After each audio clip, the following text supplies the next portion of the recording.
Welcome back to Green Flag TV. Tonight, it is, of course, the Beer League making its return for the second race of the season. My name is Oliver Ramble, along with Austin Edstrom, and together, we're bringing you all of the coverage here tonight from Mount Panorama. It is one of the most feared racetracks in the entire world. It is a track that is so unbelievably brutal in its punishments, Austin. It is a track that leaves absolutely no margin for error. So based on what we saw at Orem Park last week, an interesting combination. But hey, the wheels of fate are the ones that decide their schedule instead of common sense. Yeah, no kidding. These guys put on a great show last week, but we still saw a lot of accidents, a lot of people just having, mistakes going through a couple corners of the racetrack. And here, if you make a mistake, especially up towards the mountain section, it is so unforgiving. Now, don't get me wrong, they don't have the damage enabled on this vehicle for this league here, so it's not necessarily as bad, but you definitely don't want to get thrown into a wall and just lose a ton of time, because you are damaged for a couple seconds and you could just absolutely fall through the running order or cause an absolutely massive pile up towards the top of the mountain. Oh, absolutely. It's going to be a race of attrition here tonight once again, just like we saw over 1 week ago down at Orem Park. We're going to take a look at the standings entering tonight's race. You see the top 9, or the top 10, excuse me, up on your screen. Giovanni Romano, of course, leaving the race, leaving the Orem Park Raceway with the points lead for Team Tinnitus with 48, just two above that two-way tie, or one above that two-way tie between Tyler Augustino and Chris Hannigan down for the number 2 spot. And right now, the points are looking very, very much settled as things stand. I don't think it's going to stay that way for too long, especially once these drop weeks start coming into play. No, absolutely. These standings are going to get all types of crazy. I mean, it could even, tighten up like crazy up towards the top. I know our top 3 are only separated by 1 point, but given first to 9th is 15, I really think that we could see it tighten up after a couple races, just because I feel like there's going to be a lot of variety, throughout the field on who's good at what track, especially because, they could spin a wheel and get an oval. They could spin a wheel and get a track like this, Mount Panorama. It could just be absolutely anything. So there's going to be so many different disciplines that all of these drivers are going to have to be good at. And ultimately, there's no perfect driver anywhere on the service in my mind that can just run every single type of racetrack. So it'll be interesting just to kind of see who's good where and whether the point standings kind of tightens up even more towards the top. And we can see the team championship entering tonight's race as well, with the Diabetics less than 10 points clear of the Chicken Runners in tonight, is running back there in the number 3rd. I think our personal favorite team, the Serial Team 6, just by name and color schemes alone, sits tied for 6th place with Flying Donut. And then, of course, you get way down to the bottom. It's not a Mustang. It's a Clydesdale. Way down at the bottom of the points board with only 7 points. With only, I believe, one of their drivers making an effort here to go out and race at the Orem Park Raceway just 1 week ago. So that's how everything lines up as it stands for these team championships. We are in the midst here of qualifying as at the moment, and you've got about 26 cars that have set times at the moment, and a whole host of other drivers are looking to see if they can see what it takes to get those cars onto pole position. Currently, it is RoboCop Smith himself up at the top.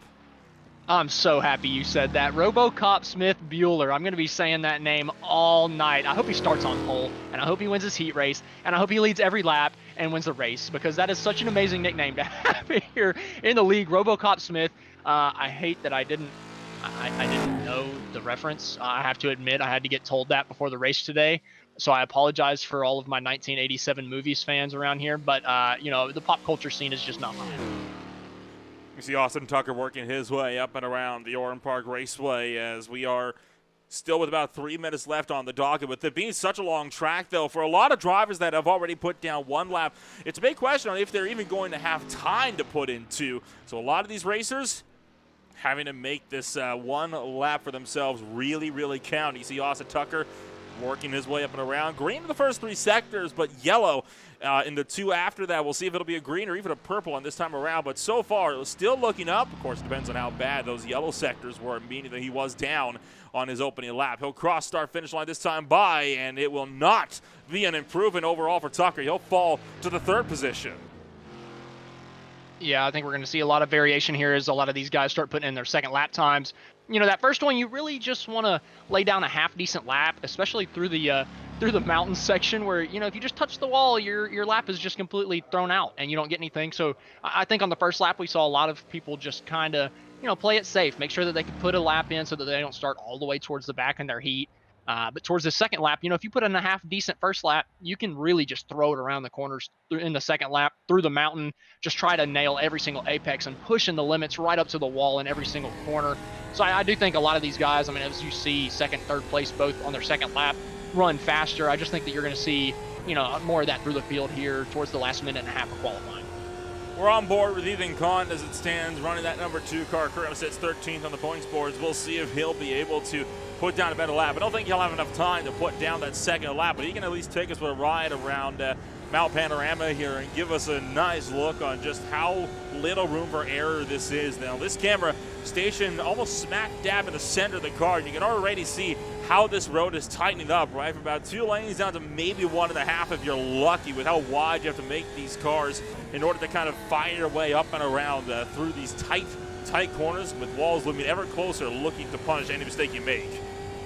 Oh, absolutely. I mean, I can't wait for the race. I mean, I know, so it's kind of weird because they don't necessarily take the heat races the most seriously, and then they really do ratchet it up, even though it's a beer league. They ratchet it up in the main event. They take it serious. They really do care.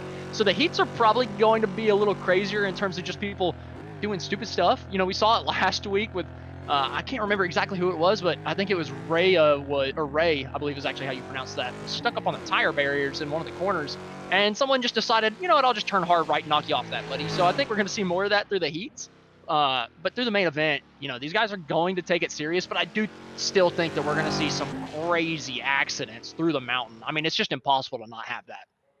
I would completely agree with you on that deal. We're going to be seeing some almighty shunts over the course of the night, and it's going to make it for some absolutely top-tier entertainment on Greenflight TV, and I cannot wait to see how this whole race is going to pan on out. But qualifying is wrapped up. We will have 4 heat races. 2 laps will be the distance for all of them. It is either 3 laps or 4 minutes. There's no possible way with 2.5 minute lap times you could put in a third lap. So here we go. The starting grid then for heat race number 1.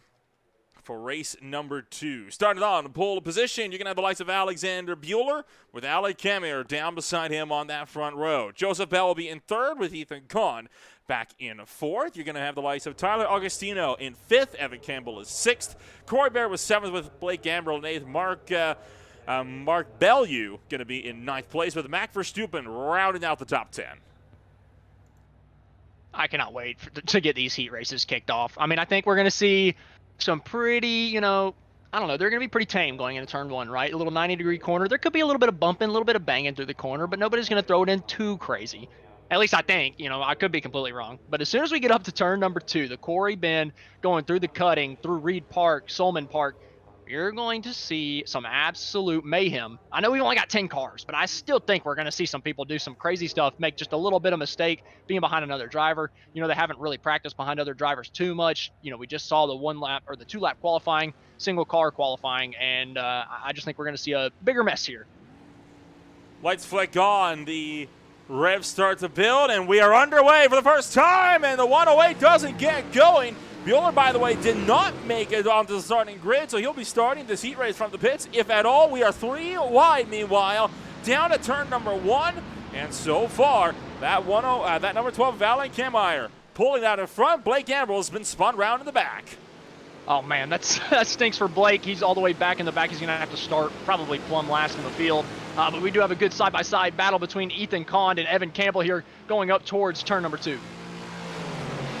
Working our way up towards turn number 2. Kahn and Campbell side by side up the hill and in towards Quarry Bend. Hugging the inside of the Serial Team 6 Fruity Pebbles machine. And look out as Bellew kicks it out wide up onto the exit curves. We will start to funnel these cars back down and in as we rip through the cutting and towards Griffin's Mount. It is so tight throughout this field. The top 2 still breaking away clear, and now it is single file. Now it's just a question of when you get to the next straight to pass.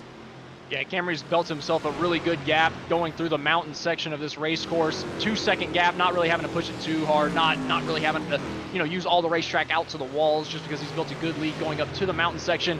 And Ty Augustino here, believe that's Tyler Augustino here in third place, about to start the downhill section of the mountain, a whole lot more dangerous of an area. Taking a look real quick what happened to Blake Gambrill working down into turn number 1. Believe he may have lost this back end himself. Yes, he has. Just getting a bit too aggressive on the throttle as the rest of this field works down through the hill, out through Skyline, and in towards the Dipper and out through Forest Elbow to the Conrad Straight. Here it is, the longest straight on the racetrack and by far the best passing opportunity, especially for lower powered club cars such as these. We're not thinking we're going to see anything for the front runners here as we'll look back to Bellew, Barrett, and Verstappen running nose to tail up and over the rise underneath the Fuso signage and in towards the chase. Yeah, most of these cars just have a little bit of a gap between them. Not any crazy side-by-side battles through the mountain section. Everybody pretty tame. You know, I actually expected it to be a little bit more crazy as Bell's off the racetrack. He's going to fall from second down to third, down to fourth, down to fifth. He just lost a ton of time there down the downhill section with the no walls. I guess I don't really know what this is called. I haven't ran much Mount Panorama myself, but I mean, he's going to go all the way just about to the back of the field, and that's going to absolutely plummet his starting position for the main event. That downhill section, my friend, would be out of the Conrad Straight and in towards the chase. It is one of the more difficult corner complexes that you can find in the world, and that chase has remained, in fact, that is one of the only pieces of racetrack that has been changed over this track's long, long history. The layout, virtually unchanged, except for the addition of that one section to slow down the cars, and even then, it is a fearsome corner nonetheless. Bell working on Bellew up and over the hill as we work the mountain straight up towards Corey Bent, trying to make the pass on the high side for fifth. They bang doors down to the turn 2. They hit again.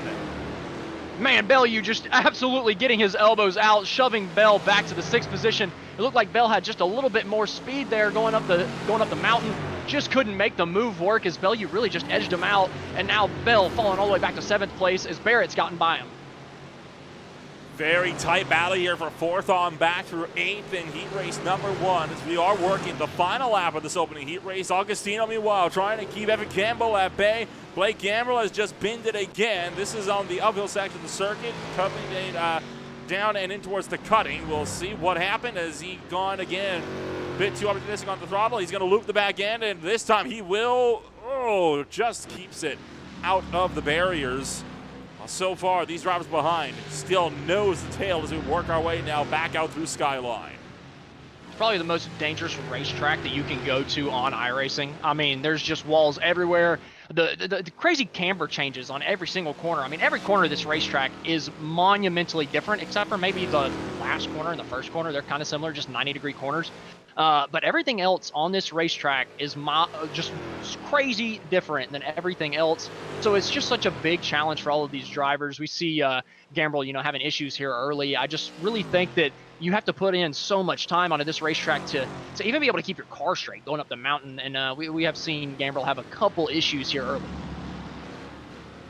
He will have, of course, that 50-minute long main event that he can get himself sorted later on. But it will be Alan Kameyer who will be starting the main event on pole position at the Cannabis Racing number 12 as he'll work out of the final corner and cross start finish. The fight for second will remain in the hands of Augustino. Meanwhile, Bell trying to set up an over-under on Bellew, and he's going to dump Bellew out of the final corner. Mark Bellew finds the wall, and he'll lose out to Barrett as well, still trying to spin that car across the start-finish line.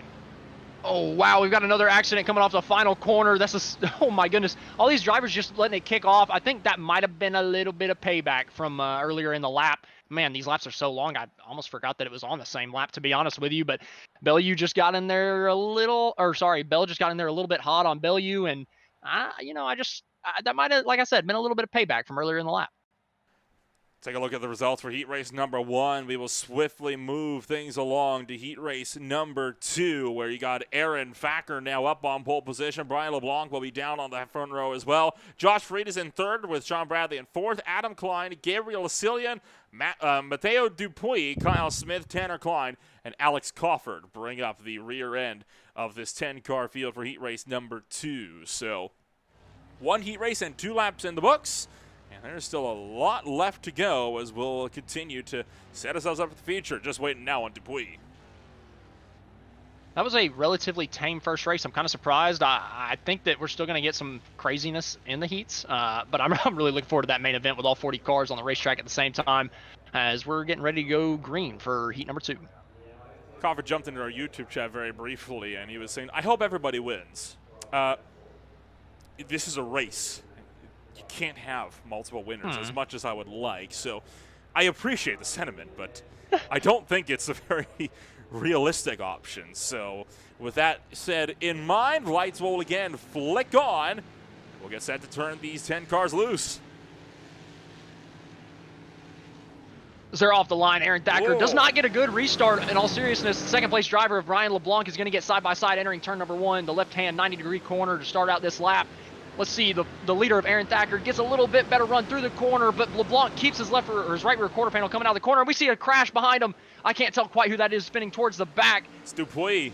Oh, Dupuis out of turn number 1. We've seen 2 races in a row. Somebody towards the back half of the field getting a little bit of an accident coming out of turn number 1, but the leaders are still side by side going down to turn number 2. LeBlanc trying to get around the number 816. He'll lunge for the inside and a quarry bend, and he's going to be forced to back out. And that allows Aaron Thacker to now pull a clear with the heat race lead. Behind, you've got the likes of Adam Klein trying to work his way up and around Sean Bradley. It's all accordioning now to work our way in towards the cutting. One of the more fearsome sections of the racetrack. Klein going to drop 2 spots, loses out to both Crawford and Asilian. Up through turn number 3. We got another car going around hard in the back. That was Kyle Smith that we just saw slam the wall. We saw it go. Oh, man, somebody else slammed the wall out of turn 4. We've got a huge stack up coming out of turn number 4 through the mountain section. Adam Klein's in the middle of it. Sean Bradley, Gabriel Asilian. Oh, my goodness. That's like half the field of this heat race. Somebody's parked up on the wall. He's going to be stuck. That's Adam Klein. He might get some help. We saw some people. Oh, yeah, he's going to get help immediately. Crawford coming back to help him out. I mean, hopefully he doesn't get black flag there for going backwards. And I don't think he would. Out of the heat race. You don't think he went too far there? No, he would have been disqualified and removed immediately if that was the case. You're right. Well, we'll take a look at the string here. First off, this is what happened to Dupuis on that opening lap, and then, of course, we saw what happened to Kyle Smith. So this is all well and good. Again, just loops back into the zone. This is where it really kicks off. Sean Bradley's going to get up and into the outside wall here, coming around their turn numbers 3 and 4, and it is going to cause the mother of all pileups working his way through here. As you can see, one of these cannabis racing cars got upside down. That was the 87 of Asilian, and then, of course, Adam Klein stuck on top of the barrier as well. And we've had another incident, by the way, as Tanner Klein has had it off. And this is, oh boy, this is coming down through Skyline. That's how you know this is going to be big. He's got Adam Klein right behind him. He actually does a relatively decent job. Oh, I was actually looking at the driver behind, but yeah, I mean, that's major contact. Luckily, no damage, so he's able to keep it going and actually doesn't lose any position. Oh, so not too. Oh man! Okay, Asilian just comes in heavy and dumps Dupuis out of. Oh my! Towards the last corner of the track, I believe. Holy cow! These guys are going absolutely crazy. That was towards the chase, down at the bottom of the first lap. I don't. There was another accident to start off way beforehand. Yeah, no kidding. There's a lot of damage in this one. So here's the initial incident. Coming down the hill, so that's what started this whole thing. You see one driver take a hard shot into the barriers. The 549 goes spinning way off the circuit. Then you see the 87 firing back across the track, and that's where Asilian came down and absolutely cleans out the 746. My goodness, that was aggressive, man. I know it's the heat race, so I guess you can get away with it. I mean, he was in the grass through the entire straightaway there before the chase, so I don't know. Was that intentional, or did he get stuck in the gravel and just couldn't slow down in time? I'm going to have to look back on that myself just to kind of figure out exactly what was going on there, whether that was intentional or not. I feel that was more unintentional than it was intentional. I think it's 50-50. I don't think he meant to get into the grass. I also don't think he tried to slow down at all once he hit the grass. Yeah, I think that's fair. I'm looking back myself because I'm really curious about that incident. It was very weird. Just for him to get so far offline. Oh, he's on the brakes the entire time through the gravel. Oh, there you go. Yeah. That was absolutely unintentional. Like, the contact, obviously getting in the grass, but it just looks so bad whenever somebody is going into a 90-degree corner like that and somebody else, I mean, it looks like a crazy mega dive bomb from 5 seconds back. Well, it's like we were talking to Norman Park last week. I mean, unlike how it is in the real world, you hit the gravel traps in iRacing here, and it acts like grass. You do not stop at all. Yeah, absolutely. If that's real life, he comes to a dead stop by the end of that gravel trap 100 times out of 100. But in iRacing, like you mentioned, it kind of just acts like grass, doesn't let you slow down or stop whatsoever. So, just kind of unfortunate there. But again, they don't have any damage. So, no harm, no foul. And it's just a heat race. They're just going to drop a couple starting positions. Aaron Facker will work through the chase for the final time. LeBlanc trying to close, but with a second and a half behind. Don't think he's going to be able to quite get there. He'll work out of the final corner now. And Aaron Facker, will find his way home. He will take heat race win number 2. Whoa, and Cofford, hello, way off and slamming into the barriers as Kyle Smith, same story. So we have a few incidents here on this final lap. Here's Cofford going off, and he's tagged one of the walls where it juts out, gets up on top of the wall, spins across the racetrack. Then here's Kyle Smith. We're going to see what happened to Kyle. Oh, is he going for the jump? He was definitely going for the jump. And unfortunately, it cuts it out. It didn't let us get, oh, wow. Oh, I'm frustrated that it didn't let us get through the rest of that. Well, at any rate, here are the results for heat race number 2. That is a crime that we didn't get to see that right there. I'm going to make that abundantly clear right now. Results for heat race 2 up on your screens. Here now is going to be that starting grid for heat race number 3, as it is Eric Ronenberg starting on the front row for 40-ounce Fords. The 40-ounce Fords locked out with Tyler Carlton beside him on that front row. Jeremy Castro for Zero Team 6 going to be in 3rd with John Combs in 4th. Greg Beckman is in 5th with Brooks Clayton in 6th. Carson Catlin 7th. Jonathan Lane in 8th. Tom Madola in 9th. Giovanni Romano rounds out the top 10. Yeah, I think that the old timer after the leader crossed the line there kind of ruined it for us. It ended heat race 2 a little bit early. A lot of people weren't able to finish. So, unfortunately, we couldn't see quite what happened there on that replay. And also, there was a really good battle going on. I think it was Asilin, and let me check who the other driver was. Dupuis, it might have been Adam Klein. It was Tanner Klein. Sorry, it was all over the place. Asilin and Tanner Klein were playing bumper cars there through the chase. So we kind of got robbed of a really good finish there for about 6th place. Lights are out for heat race number 3. We hightail it down towards turn number 1. And a huge jump from the 3rd place driver as got Castro trying to make that launch of turn 1. And he's going to collect almost one of the 40-ounce Fords. And pole sitter Ronenberg is off at turn 1. We have seen a turn 1 incident on every single heat race. I thought that would be the more calm corner, because turn 2 just really tightens up through the mountain section and down the long straightaway with the draft. You would just think that everybody would kind of come together before turn number 2 and cause some issues, but we just haven't seen it really. We saw a little bit of bumper cars in the second heat, but that was about it. But turn 1 has been kind of mayhem on every single race so far. A little bit of contact going into turn number 2. Just as I say, turn 2 hasn't provided us anything. Beckman goes into the outside while he has contact from Clayton. And that's going to stack him all the way back to the number 9 position. Kaplan, Clayton, and now Blaine are tucked together as, hello, parking lot, and these guys not slowing down at all. We got 2, 3 potentially up and over as still trying to fight their way through. They'll pick some often to try to pick, some often to just try to bulldoze their way through, but a big crash in turn number 2. This has been amazing. This has been my favorite heat so far. Everybody's kind of losing their minds. And whenever we get to the actual main event with all 40 cars going up through the mountain, if that same accident happens for 4th, 5th, 6th place in the next race, oh my goodness, it'll be a 30 car pile up there. That was a leader getting turned there. Jeremy Castro's now inherited the lead after he had turned. I can't quite tell who that is. I still don't know the paint schemes well enough, but that was a massive accident. Like I said, if that happens for 5th place, I mean, heck, if that even happens for 15th or 20th place in the main event, it's going to collect anywhere from 20 to 25 cars in a major parking lot going up the mountain.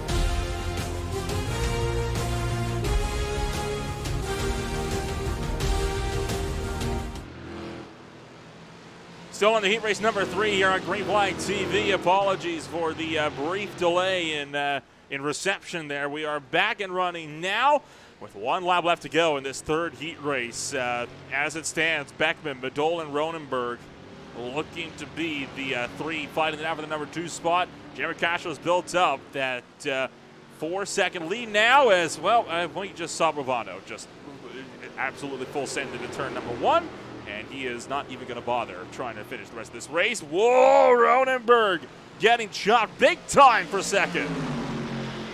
Good battling up through the mountain, or about to start up the mountain here between Madel and Ronenberg. Man, they're bumper to bumper all the way down the front stretch, or not the front stretch, the second straightaway there, going into turn number 2. Now they just have a little bit of separation, but it's a hard 3-way battle for second, and Carlton is not too much further behind there for in 5th place. Ronenberg still trying to maintain that run in the number 3 spot as he files in right behind Top Madole, working up and over the hill. Madole still pulling clear. Question's going to keep playing. Whoa, how about this? Look at where he's making this overtake. Ronenberg down the inside as they hit the peak of the hill. And as they work their way down and around through Selman Park, he's going to pick off second. That is a move that you can only make in club cars and absolutely nothing else here. That takes commitment from both drivers, right? I mean, both drivers have to mind their P's and Q's there to be able to make that work. The guy on the inside has to leave so much room for the car on the outside going through that corner. The car on the outside honestly just has to give up the position and just not challenge it too hard. And that's exactly what Madel did there, but even with him giving up the position, he still almost went hard into that corner through Solman Park. Oh, as he does go hard into the corner through Forest Elbow, that's going to kill his momentum going down to Conrad Straight, and he's going to fall to 5th place. He'll fall down to 5th as Castro, meanwhile, will work his way up and around that final corner. And Jeremy Castro, sorry, not through the final corner. We are still well back as we've got more problems in the background here as John Combs and more going around. Ronenberg taking the jump, and he's going to clear and fires across the nose of Castro. And tell you what, landed it on that first attempt. I'll give him points for that. I love these guys. They don't. I'm telling you, the heat we should races. really reiterate this is a fun league, and a lot For of guys do not take these heats seriously at all. Yeah, especially in the heats, right? I think whenever we get to the main event where the points are paid out, everybody does take it a little bit more serious. Now, is it the most serious league you've ever seen during the main events? Oh, obviously not. No, it's definitely not. People still do some funky stuff, some funny things, but it does ratchet up a good bit. But I love seeing it in the heat races because we just kind of get to sit back and laugh a little bit about people doing what normally you would say are stupid things, but in a race like this, it's just fun. Results for heat race number 3 up on your screens. Everybody shy of Brooks Clayton finishing this race. And everybody that's a lap down, by the way, got penalized for cutting the course. So that explains all of that. Here is your starting grid for heat race number 4, the final heat race of the night. Austin Tucker starts on pole with Harry Haskin down in 2nd. Nathan Kukkonen will be in 3rd. Chris Bright is 4th. Chris Flick is 5th. Jordan Babcock is in 6th. Tyler Vitten is 7th. Graham Jordan 8th. Adam Milhot 9th. And Matthew DeShenis will wrap out the top 10. The only 10. I'm talking about having fun in the heat races, and I definitely am, but man, I cannot wait for this feature event with 40 cars going up through this crazy, twisty road course. I mean, it's just going to be absolute mayhem because it only takes one mistake through the mountain, and the entire field will be a parking lot. I cannot wait to see it.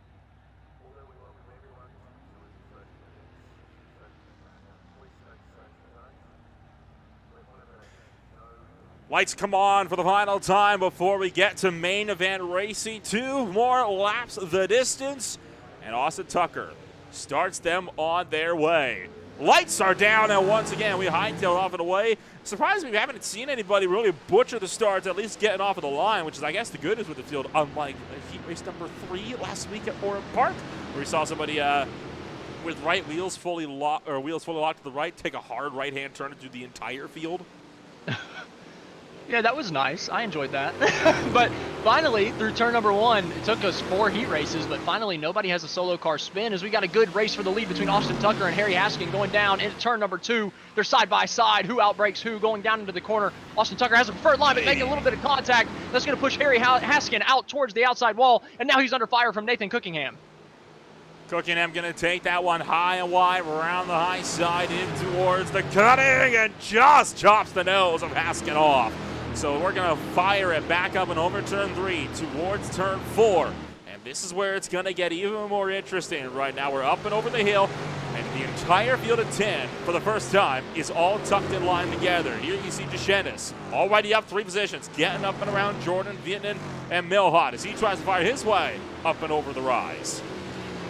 Coming through the top of the mountain section here through Solman Park, going about through McPhillamy Park, as that's Malhot towards the back of the pack. Last place driver there spinning out towards Solman. But the rest of the pack going down towards Skyline, through the S's, down to the Dipper. Oh man, what an absolutely amazing fun corner that one is to take. And whenever you hit it right, you feel amazing. Oh man, the Barbie machine of Nathan Cookingham goes hard into the wall. Oh, he gets turned. That's Harry Haskin getting back on the Barbie machine. The Simmons Cross machine of Christopher Flick gets in it as well. And everybody's stacking up through the mountain. Sorry, it was Chris Wright and the Cinnamon Toast Crunch machine. And it is a complete and utter parking lot down here at the top of the hill, and it is continuing all the way down as we're still wrecking all the way down to the Forest Elbow. That is what we fear is going to happen when we get down in the round into the main event time. And you know it's coming. It's just going to be a matter of how bad is the damage going to be throughout our gaps. Yeah, I feel like there's absolutely no way that we make it through lap 1 without a major incident with a parking lot. I mean, we've seen it twice now in the heats where, oh my goodness, what an absolutely massive hit to the cannabis racing machine.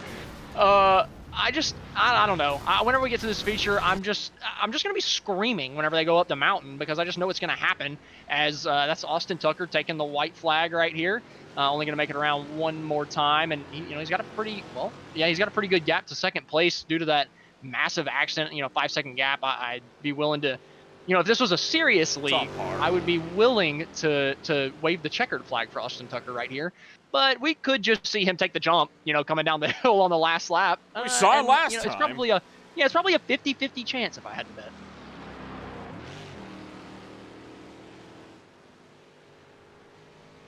Still working around Mount Panorama for the final time in our last heat race before we fully kick things off for 50 minutes of main event action. And again, there is, of course, the possibility of 2 yellow flags throughout the course of the feature, provided they do not come out within the first 5 minutes or the last 10.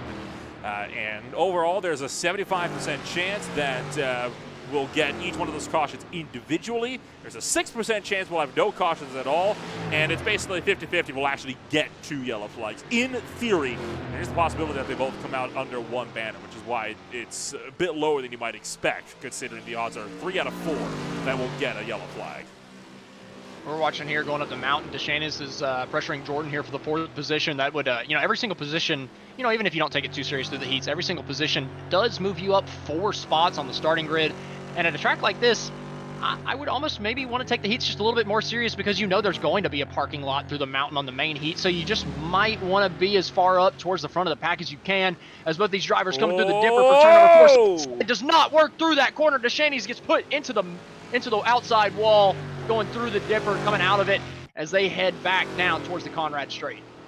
Harry Haskin has found himself into the barriers as well, coming up towards the... Whoa! Again, launching of it into the air, and his Mustang FR500S and spins it off to the inside. And now, again, we will look to Tucker, who will exit that final corner and look to take heat race win the win of the 4th heat race here as he will work through that final corner. Meanwhile, it's all a battle further down the field. Here's the fight between Deschanis and Jordan. This is again for that 4th spot, and I think Graham Jordan is going to back this one off. He's not wanting to get himself too involved. Vietnam and Bright as well tucked in line for a fight. As Jordan Babcock and Christopher Flick come across the line, it looks like Jordan Babcock got the short end of the stick there. I couldn't quite tell. I just switched to it right whenever it happened. Oh no, they were just playing around as they crossed the start-finish line.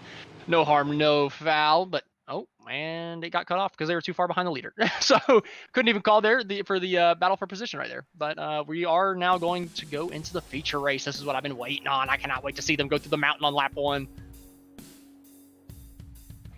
And here it is, the main event starting grid, lining it up for today's race. It is going to be Alan Kemmeyer on a pole position. Aaron Facker is down on the number 2 spot. Castro is 3rd with Tucker in 4th.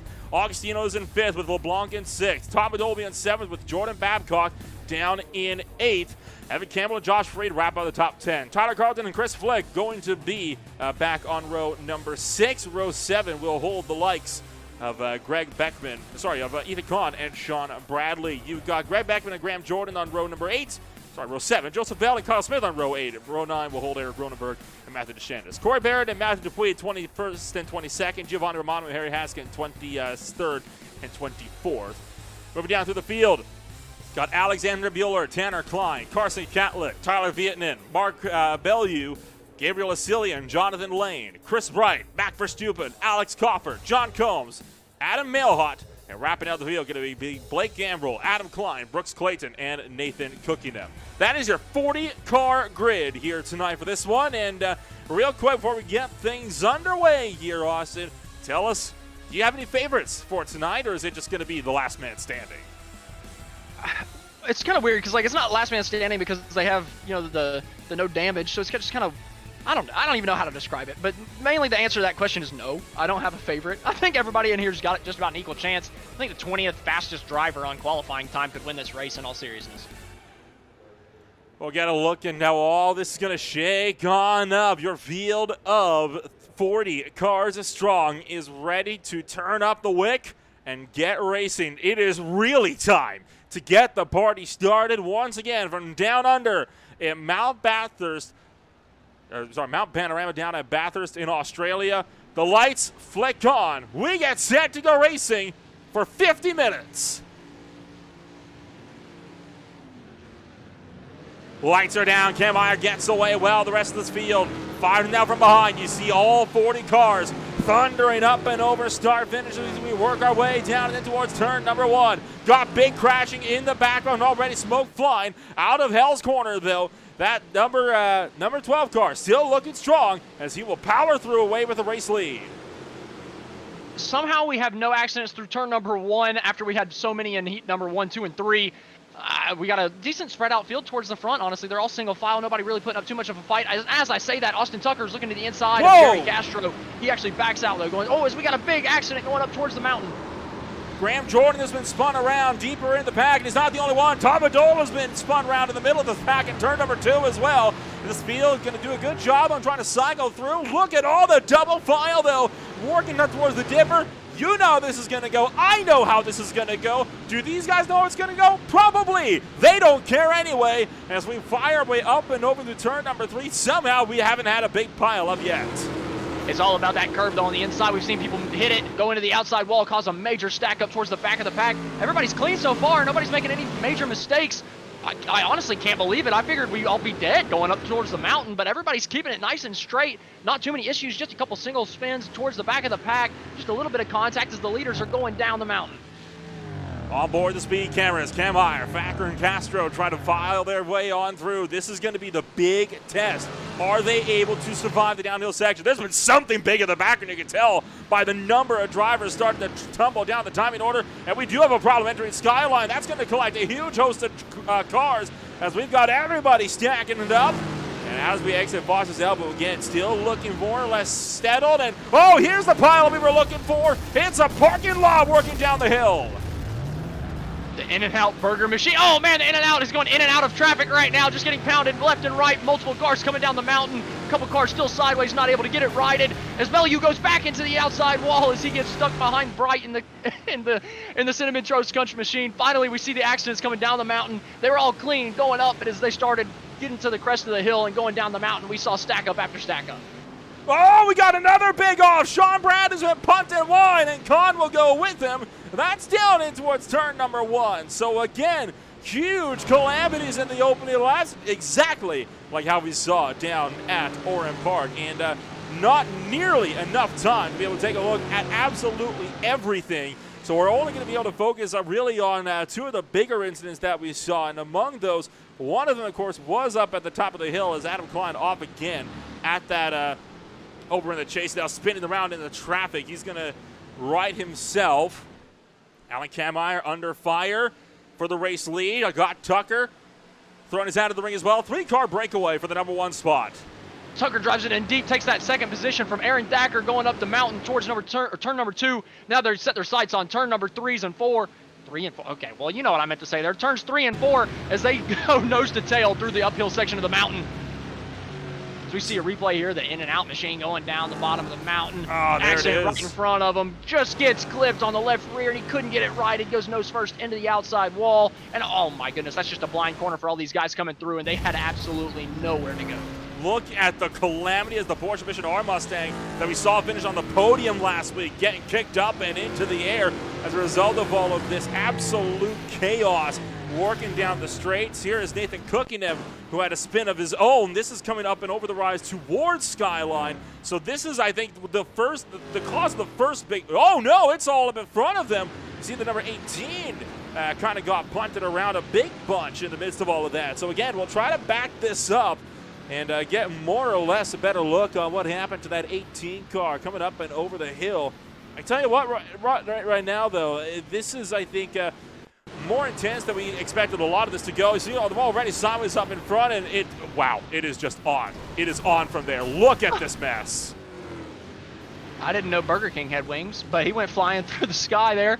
Oh man, I can't say it enough. I love these paint schemes, but you know, I was definitely expecting to see more of a parking lot somewhere. I don't think we ever saw one big parking lot, but it was getting close there. We definitely will have a couple cautions to back it or bunch it back up at some point to see if we can get it sometime. But Austin Tucker here, he's trying to go from third to first in one lap, but he's actually now back under challenge from Aaron Thacker for the second position. He does have the inside line going into the final corner though, so I think he's going to hold on to the spot going through here. Yep, Aaron Thacker actually just backs out before the corner. Probably smart move. Almost gets into the back of Austin Tucker going through the final corner, and they are all 1 through 6 nose to tail coming to lap number 3. See all these drivers going off. And by the way, if you're curious what the red dashes are over on the right-hand side, that means there's been a car that's been sent off the racing circuit somewhere as we've got one driver around, and it's Freed. Josh Freed has gone off at the final corner, and he's going to spin the Budlong hot chicken machine around and work his way back out and around to the front straightaway. Blake Gambrill as well off at the chase, but he'll fire himself back on without any further incident. But again, the dash is on the right-hand side. That's indicating the car that is at this very moment off the racing circuit. So you'll understand very quickly when I say there is no time to take a look at everything. So you'll just have to trust us on what we're saying for some of this. And boom, yellow flag is out. Didn't even make it past 5 minutes that time around. I think we had just hit it. I mean, it came out immediately. Oh, have we just hit it? Well, I think they upped the time to 55 minutes in this race this week. They added it from 50 to 55 or 56. I can't remember off the top of my head, but we did just cross the 5-minute threshold. I don't know if it was 5 minutes or 6 minutes, but I mean, it was just about immediate, and that leaves us plenty of time for that second caution to come out at some point. And I was just saying, you know, we need it to bunch back up if we want that parking lot we were talking about earlier. Oh my goodness. That's not the section of the racetrack you necessarily expect a big stack. Well, I say that. The chase and the little kink before it could be some very difficult corners. If you just turn in a little bit late, you can go hard in that grass. And you saw he just dipped a couple wheels off into the grass on the exit of the corner and slammed it back hard into the wall on the opposite side of the racetrack. Take a look at a string of replays now. Here's Josh Freed. This was his spin out of the final corner. He went into the Repco barriers as well in the front stretch and just barely able to keep it out of traffic. Here's Mateo Dupuy, in the 703. Having some sort of issue down the hill as he'll work his way down and around. Oh, he's caught at a very bad angle there as he's coming up and over the rise. I believe he may have just pushed too wide and clipped the wall. This is Abellew and Brooks Clayton with their little incident. Not quite able to get it there. How about we'll try to find Graham Jordan here because he was one of the drivers that was caught out of the chase as you see him spinning way off the racetrack. And then I know Corey Barrett, I think, it's one of the few drivers that had his major incident. Oh, this is a separate incident entirely off at that final corner. And he's the one that spun around to that 18 machine coming across the start-finish line. So there is, again, a lot that went down here. And, again, I wish we could I'm trying to find, if we can, that incident that we saw further down in this field. But it doesn't look like we will be able to get it there. And, again, this is actually turn 1 here. I think I've seen the Cinnamon Toast Crunch car in the Barbie machine in accident after accident towards the start of this race. I feel like the further you drop down the field, right, you get in the first accident going down the mountain on the lap 1, and you just kind of get stuck back there in bigger packs towards the back of the pack with a bunch of other drivers that have been in an accident as well, and it just seems to kick off over and over and over again as we see another accident going into turn number 2. Someone gets spun around. That was Badol's crash on the opening lap there. Good job by everybody getting by there, especially on the opening lap. Coming through the second corner, everybody's still bunched up. He did a great job. This is on the start of the race. Looking back towards the back of the pack, literally all the way towards the back. Going through the first corner. That's crazy because I saw him in the accident going through the downhill part of the mountain on lap number 1. So he spun out before he even took the green and then got wrecked again going down the mountain somehow. I mean, it's just been accident after accident. I mean, 40 cars on this tight circuit just don't work. And that last one there was Graham Jordan, who we saw fire it off the racetrack as well. So again, a lot of calamity in the opening runnings here of this race. Here is Verstappen's view coming on down the hill through this whole roadblock situation. You started to see the 25 kind of off at the side, and then, I mean, where do you even go in this situation, right? I mean, you're just kind of stuck at this point in time. I think you're basically committing to getting hit. You just hope that you can keep the car straight after you get hit. But I mean, that's pretty unlikely, I'd say. I don't think that there's really much you can do. I mean, there's just walls on both sides. You don't have much room to save it. Honestly, really good job there from him not doing a crazy rejoin. You know, you'd expect me. Oh my gosh, I didn't even see this one earlier. I mean, I haven't seen half of these earlier. I don't know why I'm saying that. I mean, it's just been so many accidents everywhere. It's just so hard to keep track of. I mean, that was only a. Oh, that's how it started. We took a look at this one earlier, but that right there is how this one started, with Tanner Klein getting dumped off the racetrack and then John Combs being spun around in the middle of the pack, and that's what caused that major pileup towards Skyline.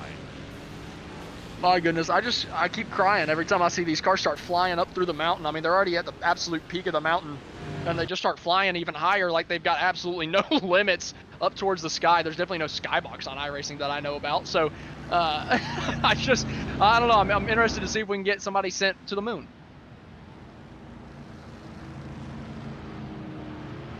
Oh boy. Well, yellow flag out for that first time here in this one, and it came out quickly, didn't it? It was that was almost surprisingly quick how fast the yellow flag came out. We weren't expecting to see it that soon. There is a possibility for one more, but if that yellow flag also comes out immediately, which, by the way, we have confirmed, we will get some sort of text notification if it does. At that point, it's all bets are off towards the end of this race, and it's only going to continue to get darker. We are going to be racing under the cover of night by the time this race is over. Oh my goodness, I didn't even think about that. All the lights are going to come on all of these Ford Mustangs, and we're going to see quite a crazy show going up towards the mountain.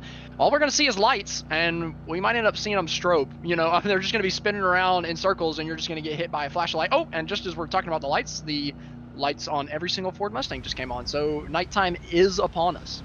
And we've had a crash of a safety car. It's never quite over when you expect it to be, is it? Tanner Klein, believe, having a hand to play in this.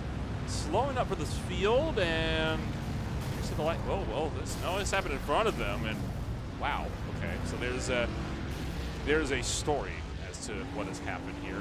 Max Verstappen, though, like to be potentially kind of in the fray of this. So here's a look, stacking up, and one of the bet is, oh, it's a checkup, and just wasn't expecting it, I don't think. Yeah, we're seeing most of the drivers right here coming down pit road. Just, you know, to top off with gas. It takes a lot of gas to get around this racetrack. You've only got about 25 minutes of fuel, so, you know, if you pit on this first caution, you've only got to pit one more time for sure. Maybe these other guys are just thinking, no, I'll just save fuel and take the track position and still only have to pit one more time. You know, just a little bit of a strategy play here. I expect mostly gas-only pit stops here. I don't know if anybody will take tires. It was just a couple laps, so probably not. It's mostly a fuel-only stop here throughout the field, I would have to imagine. See the rest of this field working its way out. The top 14 all opting not to pit under this safety car period. Confirmation, though, it is a one-stopper at this point to the end of the race. So that's how things are going to shake on up. So as this field works to catch back up to the iRacing safety car, we're going to take a quick jump back. You're watching the Beer League and round number 2 from Mountain Panorama on Green Flag TV.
Lights are out aboard the iRacing safety car. Everybody is still on the lead lap, so we will not have to extend this one to let any wave around cars through.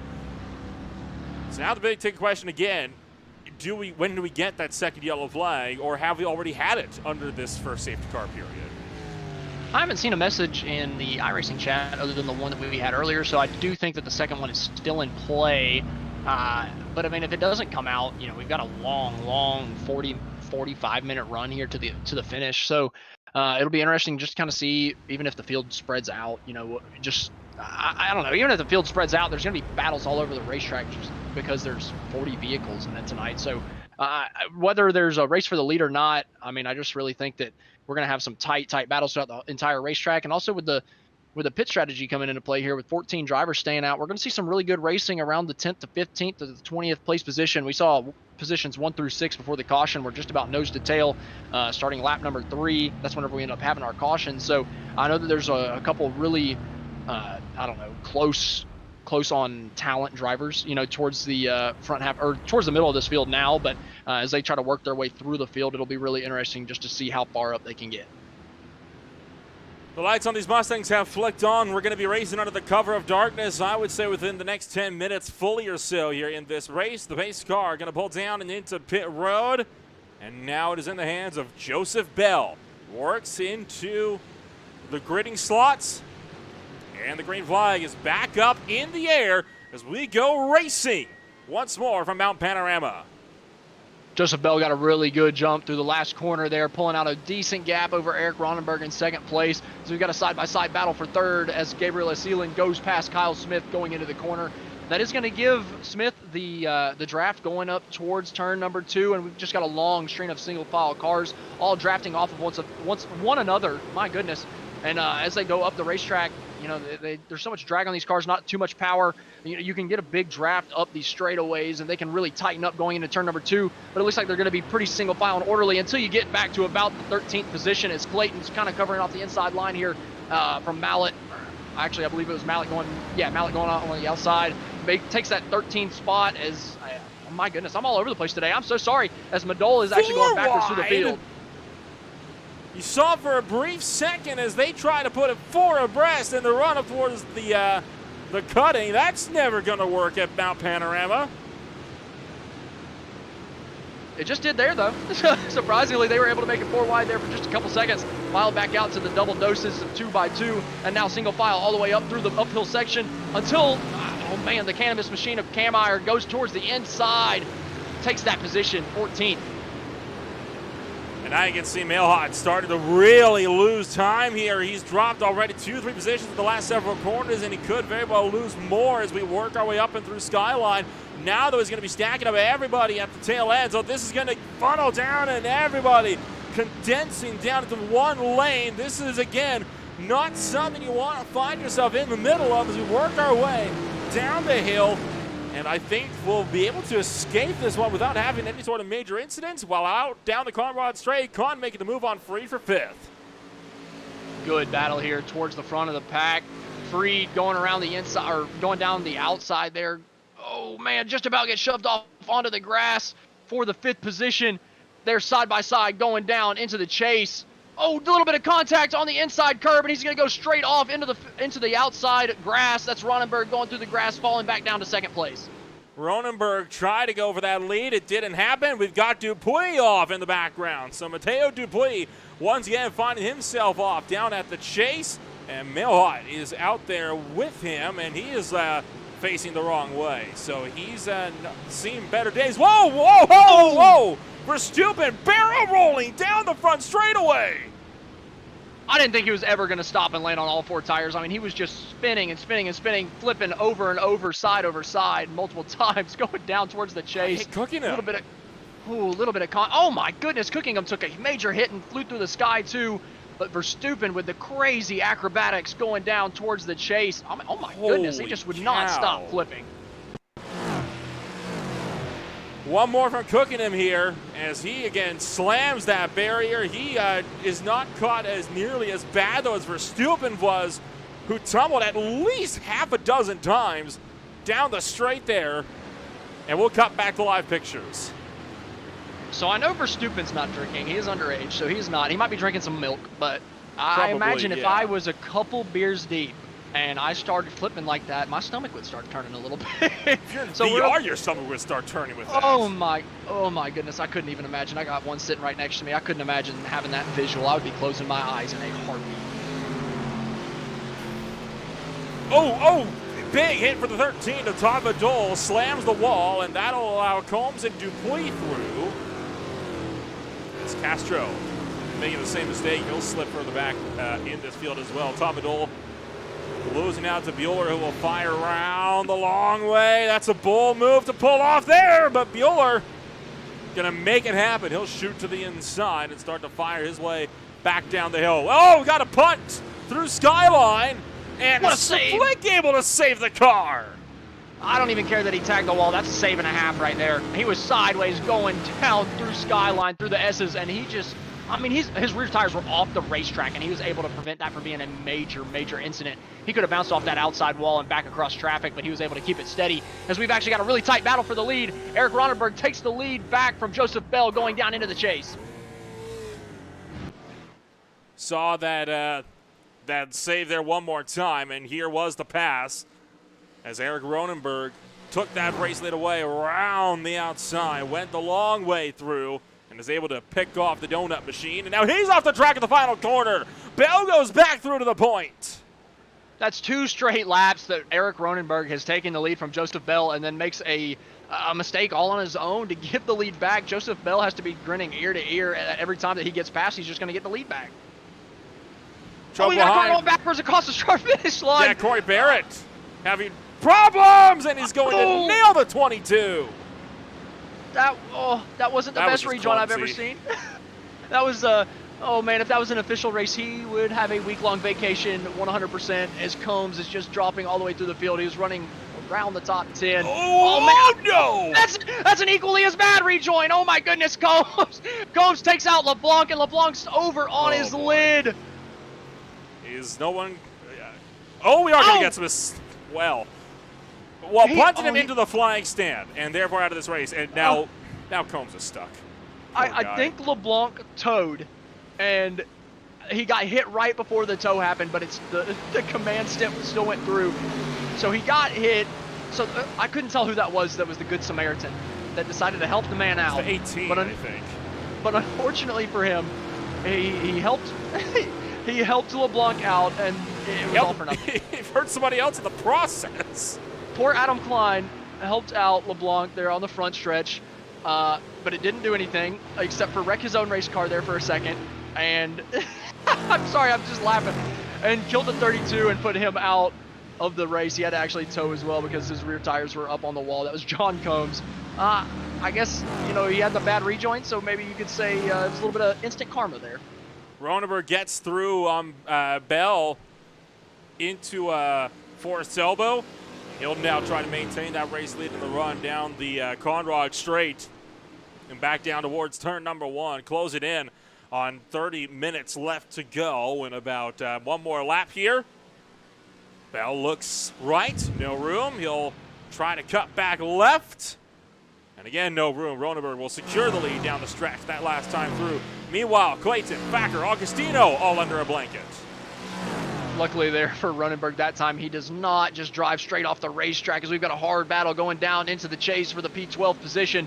We're looking at Thacker here in the red and white Budweiser machine, just trying to get up to Augustino and trying to defend from Clayton.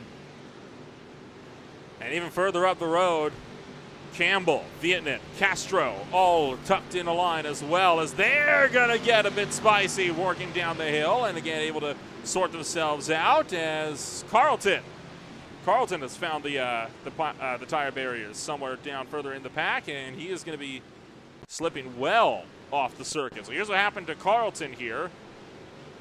In a bit hot into the chase. He's going to loop back into the 40-ounce Fords and finds the wall. So easy to do that down in that corner. We saw the trio of drivers right before that replay were able to get through it clean, even though they were bumper to bumper everywhere. But, it's just so easy to overcook that corner. You get 2 wheels off the racetrack, and you just really have nothing going for you. As we're looking at Bradley and Freed here fighting for the 4th position, 9 seconds behind the leading trio of Ronenberg, Bell, and Asila. Cillian still hanging on to that third position further up the road, about 7 seconds up the road for this battle between Bradley and Freed, as Cookingham has crashed again, this time taking the tow directly to the pits. And this is the first one off. He's going to find the barrier down at turn, just out of turn 1 at L corner. And that's what's going to cause the pullback on and just call it a night from there. Yeah, I imagine he was saying, come on, Barbie, let's go party. Let's have enough of this race. It's only been 20 minutes, but he's called it quits. Maybe he can find a party. But I believe Joseph Bell just went hard into the wall down the mountain, and he's actually going to give the second place position up to a Cillian. Man, unfortunate for Joseph Bell. He just starts sliding back through the pack, but he does have about a 7-second gap to 4th place. You're right. He took a hefty whack into that wall there, but able to keep going in the right direction critically. So now, can Bell get a Cillian back as he's got that drive? Down the Conrad, straight up over the hill. A Cillian goes defensive. Bell trying to look to get some sort of a move done here in towards the chase. This is going to get tight as he'll pull to the left-hand side. And a Cillian able to fend him off down the hill. Not able to make it work going down the Conrad straight and down into the chase. But he's trying to make it happen going down into Murray's corners. We look further back towards the back of the pack where we've got Romano fighting here for the 14th position, or for the 15th position, trying to fend it off from Dupuis. And will do so nicely there down into that final corner as well. That was a good defense there that we just saw from Romano, able to make that car as wide as possible. How about Kyle Smith? And we've actually potentially got some trouble with Tanner Klein having some sort of incident, as well as that Corey Barrett having it off. And we've got positions kind of dropping left, right, front, and center, but we're not seeing it. I'm not seeing anything pop up on the event recorder to indicate that anything's amiss. So this is it's all very fascinating as it stands here. This will happen to Vietnam. Oh, he got spun around. Yeah, he just kind of pinched a little bit going onto that corner, but he did leave a lane, and he didn't really receive the same respect back there coming out of the corner. As we see, side-by-side battle here, Bueller on the outs, or on the inside here of Clayton for the 13th position, going down into turn number 2. Man, these lights look really good going up towards the mountain. Just all these Mustangs coming up through walls on both sides. Absolutely no room to make any type of mistake, but Bueller goes through, takes that 13th position from Clayton. And even further behind, Campbell fending off Chris Flick, working through turn 2 at Quarry Bend. And now here comes Jeremy Castro looking to regain some lost ground, and his serial Team 6 Reese's machine fires it up and around. That's tight, and gonna put Flick into the wall, but able to again keep things sorted. Here comes Flick trying to fight back. I think Castro might have this one secured though. Yeah, it's going to be tough to fight it around the outside of that corner right there. I mean, if you go 2 by 2 through there and the guy on the inside tags the curb, you're absolutely getting yourself put into the wall. So probably really smart from Flick there just to back out and give up the 20th spot. Take a look back to Adam Klein, who's had a, big off into the final corner, and he will loop it fully around to finally overcorrect it. But hey, he did a good job of hanging on to that for as long as he could muster. I think finally we're starting to calm down and noticing there's a lot less off tracks and crashes on the event recorder behind the scenes here than we saw at these opening laps. So I think finally we'll be able to focus up on some of this racing. And as I say that, Verstappen taking a Dukes of Hazzard style in the approach to Skyline. That was a interesting line, to say the least, through that corner. I don't know if it was the fastest. He definitely had to give up a little bit of speed on exit, but it was really fun to watch. We're going to check out the replay here. Oh, this is actually, I believe, Bell going down. This is going down through. Oh. Whoa. Oh, wow. Oh, that was the lead up. That was the lead up to this whole incident. So we'll ride on board here with Verstappen and take a look at this. Yeah, he just got put off by the car going hard into the wall. That's definitely not Bell, by the way. Man, honestly, a really good job for Verstappen. We saw him earlier doing pirouettes through the sky, going crazy flips, and he just can't seem to get enough of the airtime here. He really likes it with all 4 wheels off the racetrack. Big chunk of drivers in the pit road. Bradley, Ronenberg, Bell, Cillian, Bell, Smith, and more. Pretty much everybody that was in the top group has all come down to pit road. Kemeyer, Tucker, Augustino, Thacker, and more have opted to all stay out as they'll fire their way up and around through Quarry Bend as we work our way steadily around this race. Now, keep in mind, a good chunk of those drivers that we just saw pit, they did not pit under that first caution flag period, which is why we see them stopping now. I'm a little nervous if these guys can make it towards the end of the race. We know the pit strategy last week, you could make it about 21 minutes. They did up the fuel mileage in these vehicles this week for this race. So we did some calcs earlier, and we thought it would be about 25 minutes and 15 seconds, somewhere around there for the gas mileage. So they're pitting just outside of that window, if we are correct on the fuel window. So it'll be interesting to see if all of these guys can actually make it to the finish here. They just cut it a little close. If they could have made it one more lap, I'd be a lot more certain. But then, you know, I feel like a couple of these guys might have to fuel save pretty heavily coming towards the end of this race.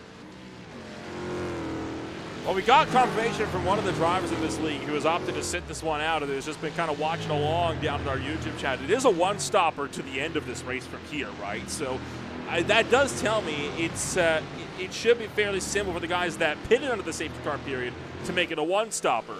Not the same story, I don't think, for everybody behind, because that was, I believe, if you pitted, it was going to be a one-stopper from here. 25 minutes to go. The sun, by the way, has fully set. We are now completely under the cover of darkness. We're still watching this on-track fight for second up back through fifth as all of these guys running line of stern, nose to tail. It has been a great battle we've had here for these spots inside the top five, and one that we've finally been able to focus on for an extended period of time without seeing a wreck. Yeah, for sure. After the guys that had, opted not to pit on the first caution, they all came in as we see Kameyer coming, Freed coming in. Sorry, we were looking at Kameyer. He's got the little green tag. Man, the lights have come on, and I was already having a hard time with the paint schemes beforehand. Now I'm having a really hard time with all the lights just shining in my face. But yeah, we did see Freed come down, making his pit stop. But we saw a lot of the guys who had opted to stay out under that caution period towards the beginning of this race come down, and they had built up a big gap to the guys that had pitted already. But now we're seeing, if they have to make one more pit stop or if they have to fuel save, that's going to allow that gap to close back down after all of these drivers that we see, Tucker, Kameyer, Agostino, throughout the field. Once they have to make their last pit stop, they will probably be behind all the guys that just pitted by a little bit, but I do think that we're going to have to see some fuel saving or one more pit stop from everybody in the field. Riding on board with Fackers, he tries to get up and around Agostino, and he will do just that as we work our way through turn number 2 at Quarry Bend, up now towards the cutting once again. It's been a phenomenal battle that these guys have been having so far. Now we'll be able to take a look back to Eric Ronenberg as he's trying to close up to Evan Campbell. Sean Bradley, meanwhile, has had some sort of incident, and whoa, this is off at the final corner onto the front straightaway, and he has found the barriers, and he will back it up and across the track. And was that Verstappen again that just got hit there? Verstappen is just man in the air. I mean, oh my goodness, Air Jordan, Mac Verstappen. I mean, goodness gracious, every time that we look at that Arby's machine, he is flying through the sky. And now we're seeing Graham Jordan way off the circuit, and he'll find, just keeps it out of the wall. Well held. Blake Campbell, I don't think so lucky here, as this is working down into the chase. And as he had some incident, got 60 behind, bump and run, clips the grass. Oh, he has locked it down. Again, well held. That is actually what sent Graham Jordan off the circuit. It was a very impressive save there to be able to get it woed down to a complete stop right before he got off the track. Just got a little bit of help from behind there. And, a little bump and run where the guy doesn't even go off the racetrack. So, I mean, that's as clean as you can get from a bump and run. Big trouble! Big accident coming down the Conrad straight into the kink towards the chase. We have multiple drivers off the racetrack, cutting the racetrack. Oh, that's going to be some slowdown penalties for a couple drivers, I believe. Oh, man, the Budweiser machine coming off back onto the racetrack. That's Facker. That was up towards the front. That was positions 2, 3, 4, and 5 all coming together there towards the chase corner. Whoa, and now an overtake into pit road as Cofford made the dive bomb on Facker in the run down towards pit road. Take a look at this, because I cannot state enough how impressive this move is. Watch on board with Cofford. Cofford coming through the chase here. He sees another driver coming back on track, and that driver's going to pit. Gets to his, oh man, it looked like he was going to go outside. Dives back to the inside into pit entry. That's absolute commitment there from Cofford, getting down into that corner. And that's a corner you don't come to very often, right? The only time they've come to it this race has been under caution, so they don't even know exactly when they need to brake for that little kink going into pit lane, and he hit it absolutely perfectly, able to make that pass. That right there was absolutely how you dunk on somebody on a racetrack. Oh. Caution is out for the second time. That's going to shake up the running order like crazy. Everybody that hasn't pitted is going to have to come down pit road under this caution flag and go straight to the back of the pack.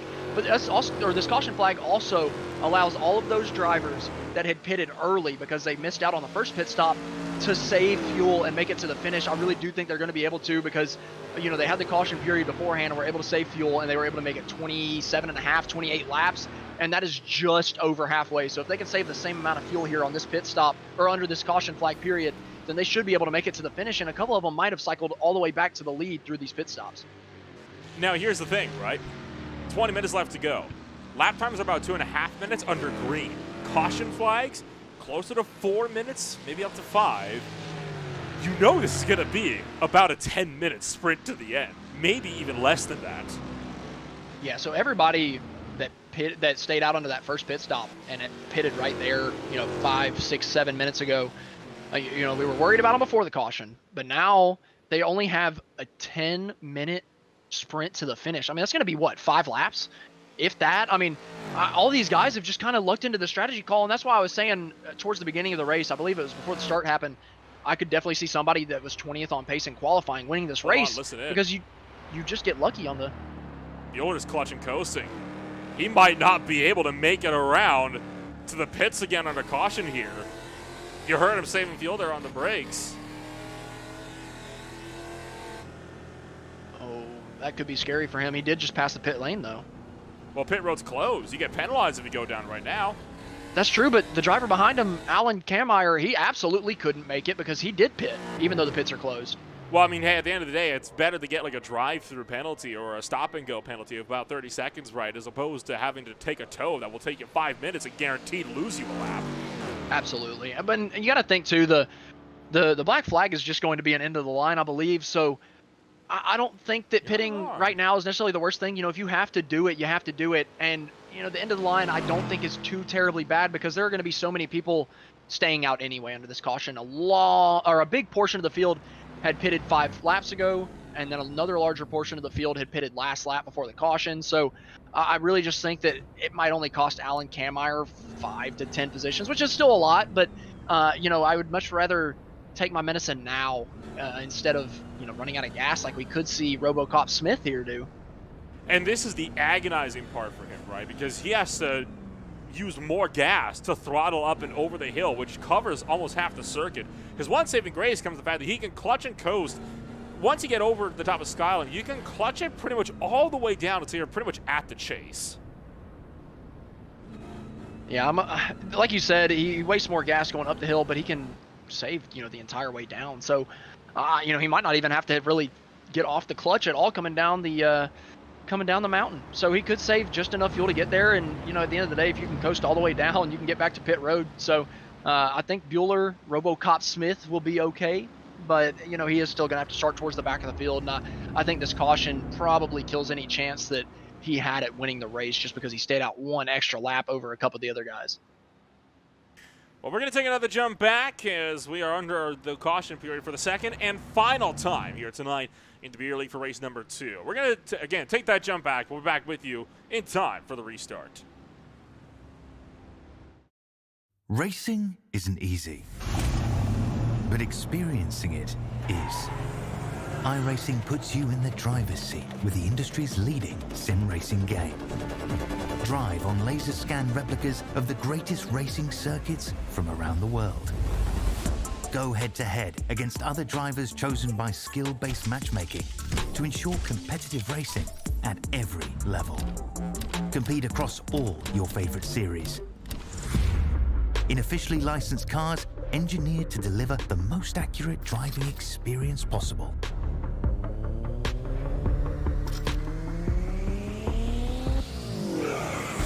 Join a race or host your own with players from across the globe. Race against the computer or in a league with friends. Feel the thrill behind the wheel. Visit iRacing.com.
Lights are out aboard the iRacing safety car. We'll go green flag racing this time by Ronenberg. Back up to the point, chomping at the bit with all these pit stops now cycled through, and he is desperate to see if he can't put himself up at the front of the field. Yeah, I think we're going to get a good showing here towards the end. We're going to come to about 11 and a half minutes left.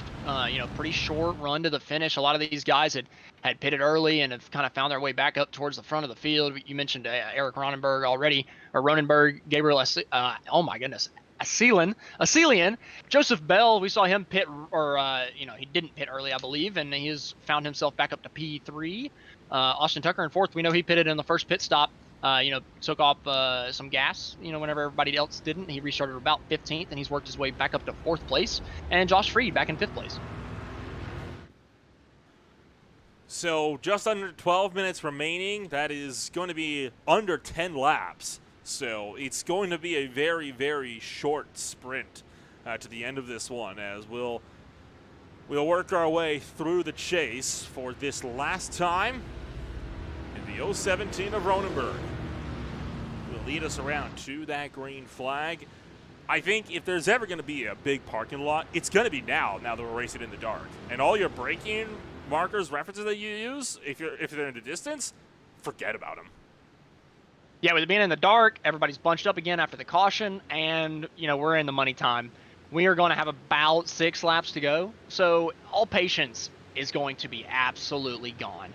So Eric Ronenberg, probably in the best position to not get any crazy contact. He's just got to set his sights forward and hope and pray that he does not get dive bombed into one of these first couple corners. Green flag back up in the air. We hightail it down towards Hell Corner, and the fight's already on for third. As Tucker looks to the inside of Joseph Bell, and Austin Tucker powers through. He'll pick up the final podium position as we work it back down to the mountain straight. Austin Tucker was super fast towards the beginning of this race. I believe he led some towards the beginning, and he's absolutely mowing through the field, coming from 15th on that last restart. And now he's up to the 3rd position, wasting absolutely no time as they're side by side behind him. They're looking to make it 3 wide. That's Bell and Freed on either side of him going into turn number 2. Who's going to come out the other side in P3 in the podium position? Austin Tucker's going to hold on to it as Bell holds on to the 4th position, and Freed slots back into 5th. I'll give them credit. They thought about it, and they decided it probably wasn't worth it. Now we can see Freed and Haskin going side by side for 5th spot, up through the hill and into the dipper. Not through the dipper, excuse me. Up through the cutting.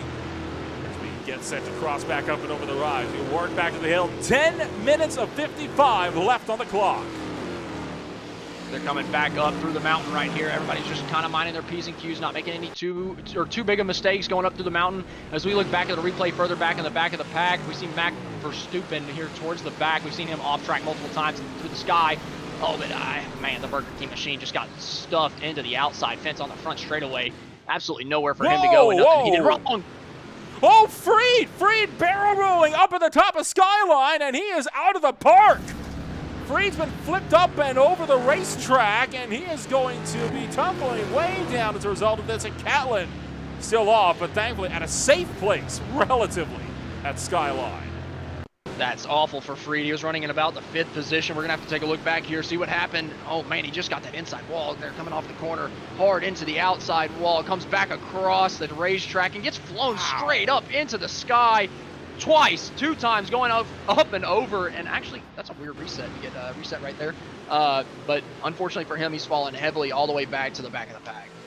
And we now see Romano is also off. This is on the Conrad straight here. So again, a few drivers having problems here in this one and on this restart. And this is there you see Romano way at the back. He'll work his way back up onto the race course, and you see all sorts of drivers behind, and that's how Romano got sent down and off.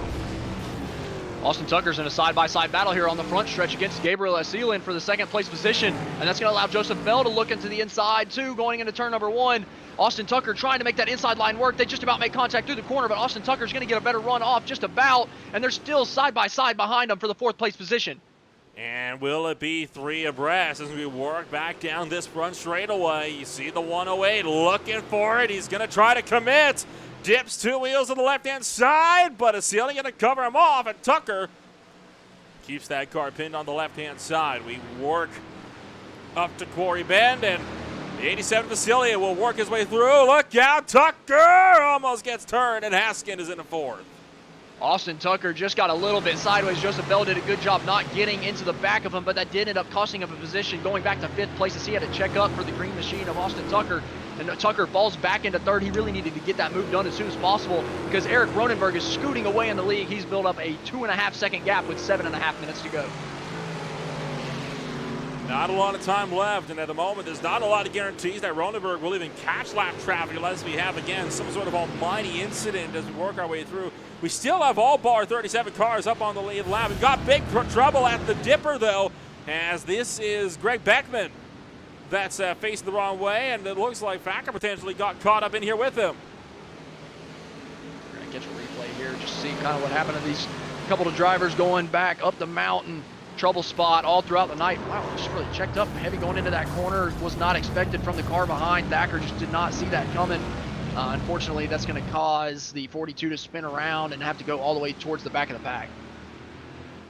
Credit to him, he waited until he was clear before actually trying to rejoin. I'll give him huge props for that. As now DeShenis is off at Force Elbow, and he's going to back it into the wall, and this is going to get set to stack up the whole field.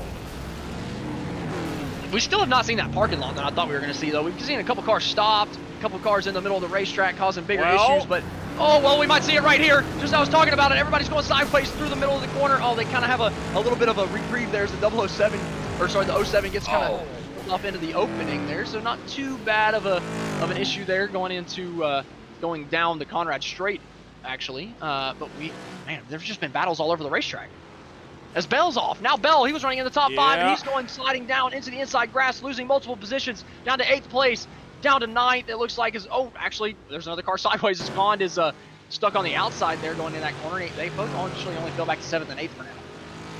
So this is first what happened to Flick, and there's already cars going off just up the road, and you see where everything kind of got started at least, and it was completely on from there, and then further on down the line, this was Joseph Bell. Oh, he got turned in the final corner by one of the Stereo Team 6 cars, I believe that was. And as that happened, Austin Tucker kind of had a little bit of a run-in with Harry Haskin for the 2nd place position. They made a little bit of contact going down there as well. Oh, DeShenis, did you? Please tell me you saw that. Oh, man, I was looking at Harry Haskin. I didn't see it. I'll have to watch it back later. Well, we'll watch it back right now. Watch this one go into the grandstands. Oh my. They get exited out so quickly. I feel like he was going to hit the wall and bounce back in, but he just gets jumped out of the session as we see. We've got another little minor parking lot towards the outside of turn number 2. I do believe this is in the Quarry Bend. And they're still stacking up going through the corner. Dupuy's just going backwards. Not really much he can do as he's just stops. Oh, there's another one coming in through. That's Smith going around the outside, I do believe. So we're going to catch a replay of what happened going on here. Dupuy, has he gone in too deep? Yes, he has, and he's looped it into the wall, and that's what's caused him to go around. And then, well, from there, I mean, there's just not a whole lot of you can do when it comes to getting out of the way. And that's what caused that little mini parking lot that we saw down at Quarry Bend. Man, we've got a big stack up here. Everybody behind Mac Verstappen for the 16th position. I have no idea how this guy's in 16th place after everything. Oh, my goodness, somebody goes flying. That's Cam Meyer. He just kind of got pinched in the inside wall by Verstappen a little bit, I believe, there. And there's just not much he could do. Oh, no, as he's backed across the circuit at Skyline. Oh, there it is. Was waiting for that, and he's up on top of the wall. Oh, and that's going to be Cam Meyer's race over unless we have another Good Samaritan towards the back. But it looks like he's actually going down to he towed back to the pit lane. That's going to be Cam Meyer's race over as we are actually near the end of this race. I can't believe it's kind of flown by. Last time I looked up at the lap timing thing, we were at like 9 minutes, 7.5 minutes, I believe, actually. And another 4 minutes have gone off as we've only completed, another lap and a half after that. So these laps just keep ticking off faster and faster as we get towards the end of this race. It is just, you don't know quite where to look as we jump further back in this field. You got, of course, Bueller, Romano, Verstappen, and Kahn. Nose to tail, and this is not the only battle. You've also got this one over here between Combs, Bright Lane, and Facker, all tucked in line as well as we'll work our way up and around in towards that final corner. 2 wide for the 10. Has to wrestle it back underneath and be able to do so. 3 minutes remaining. Probably enough time for, 2 more laps, you think? Maybe? Yeah, it'll be 2. It'll be 2 laps left to go. Man, Eric Ronenberg has absolutely built up a nice 4-second gap. I mean, he's probably not going to have any challenge. 4.5 second actually now coming up the mountain. He's got absolutely nobody in his mirror. You actually cannot see any headlights coming up behind him, but here we're getting stared in the face by multiple headlights, multiple drivers just fighting hard for every single position. Every position matters in the grand scheme of things when it comes to the point. And, you know, our top 3 running are completely 3 different drivers than we saw in the podium finishers as last week. So like we were mentioning earlier in the race, or before the race happening, whenever we were looking down at the point standings, you know, just seeing a wide variety of race car drivers here being able to stick it on the podium. And, you know, I say that, Austin Tucker, I believe we talked to him last week, and he's running in the 4th position. So he's kind of given a shout there to maybe get back on the podium, but he does have about 2.5 seconds to make up. Once again, we are finding ourselves in the very unique situation that is the fact that I don't know how I'm going to break this race down. I didn't even try last week. I don't think I'll be able to make an effort at it this week again for our Green Flag TV website, as it has been just, where do you even begin type of calamity up here, right? I mean, Tom Adol has just gone face first into the wall. Now he's got Augustino trying to run him down. We've got 1 lap to go now, by the way. Well, coming to 1 lap to go. Ronenberg will take that final lap this time by. And we've been treated to a good race. I know we've got a big gap here for the lead now, but, you know, with the different strategies we were seeing earlier and just, you know, the heavy battling we've seen throughout the pack, we've seen a really good race here around Mount Panorama. You know, we might not be done with the accidents either. I thought we were going to see Vietnam get to the outside wall there, going through, what was that, Forrest elbow there, coming down onto the Conrad straight, but he keeps it absolutely perfectly clean. Just got a little bit loose, but we're now looking at the 15th place position, actually 14th now, as Bueller, Robocop Smith, takes that position away from Vietnam. That pass for 14th, as now Bueller will try to keep Vietnam, and now Giovanni Romano behind as they'll work their way through the final couple of corners. A little bit of an off there for Bueller, able to get himself back up onto the circuit, so no harm, no foul. We continue on what is continuing to be a phenomenal race. Vietnam now to the inside of Romano, and that will actually send Vietnam wide into the last turn. Does a good job holding on to that race car, though. We've seen so many people go off the racetrack and just dip 2 wheels onto the grass coming out of the last corner on the racetrack, and then they just spin it right around and then have a terrible rejoin and kill about 10 or 15 other drivers as they come back on the racetrack. So good to see there from Vietnam being able to keep that car going straight. We are working the final trip around Bathurst in the 2nd round of the Beer League as we find our way up and over the rise, and this is going to be an intense drive for all involved, as once again Bright trying to keep up with Bueller and more. Bueller now making the look on Jonathan Lane for the 12th spot. This is up and into the dipper. He'll try to pull this one around the high side. That's a full move, and this will work out for Bueller. How's that for an overtake for 12th? While Eric Ronenberg will work out a Forrest elbow. Yep, Eric Ronenberg drove an absolutely amazing race here, coming down towards the Conrad straight. Absolutely nobody in his rearview mirror. You cannot even see the lights in the background. There are none, because he's stretched out such a nice 5.5 second gap to 2nd place running Acelian, and he's coming down towards the chase. Coming down into the chase, Eric Ronenberg will work his way through these last series of corners for the final time. And at the end of what was a very trying race, a one run mostly under the cover of darkness, Aaron Ronenberg outlasts the rest. He will take the race win in race number 2 of the Beer League at Bathurst. Now it's all about those podium positions. Who's going to finish 2nd and 3rd? Who are we going to be talking to here after the event? Looks like Gabriel Acelian is going to come through for 2nd place, and Harry Haskin is just going to be able to hold on to 3rd place from Austin Tucker. Austin Tucker put on a valiant effort there on the last lap, was able to close the gap from about 3 seconds to 1.5 seconds there. It was actually a little bit closer before that final corner. As we go further back, looking at Bueller making move after move. He's gone from 15th to 11th in the last couple of laps. And now Bueller to the inside, trying to get to the inside of Combs, not able to get there. Madole just picks off Bell at the line, while further behind, it's a 3-way fight between Bright, Romano, and Lane for 13th. Working our way back around to that final corner. Will we see the bump and run? To the outside is Romano trying to get around Chris Bright down and into the final corner. Going for the switchback of the Porsche Mustang. He's not going to get there. And it'll be Chris Bright to hang on for 13th. Man, we're just about seeing a huge accident coming across the start-finish line there. Multiple drivers just trying to get every position they can towards the end of this event. We still have just a couple of battles trying to find their way through, just a couple of positions. just up for grabs as we see Mac Verstappen coming through right here. Now we've got a side-by-side battle going through the chase. Can't even tell what two cars we're watching right now. Slow or not through the chase, Campbell. but down Conrad straight. But we've got another 2 cars coming through the chase now. The kink right before it anyway. Evan Campbell trying to get around Brian LeBlanc in these last few corners as well, trying to see if he can't find anything for these guys in behind. Don't believe he will, though, and it will be Brian LeBlanc, barring any incidents in this final corner, who will take up this win over here, at least in this little battle, all the way back for 27th. Well, Eric Ronenberg will be the one to take the victory overall.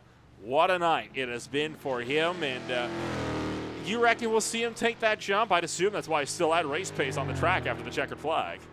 Yeah, I feel like that's the only reason. I think he's trying to hit that thing as fast as possible. he's trying to get down there as soon as he possibly can. He takes the final corner before the jump here, going down Forest Elbow. Oh, he's slowing up here now to wait for everybody. They were going to have some fun here. He might be waiting on his teammates so they can all take it together.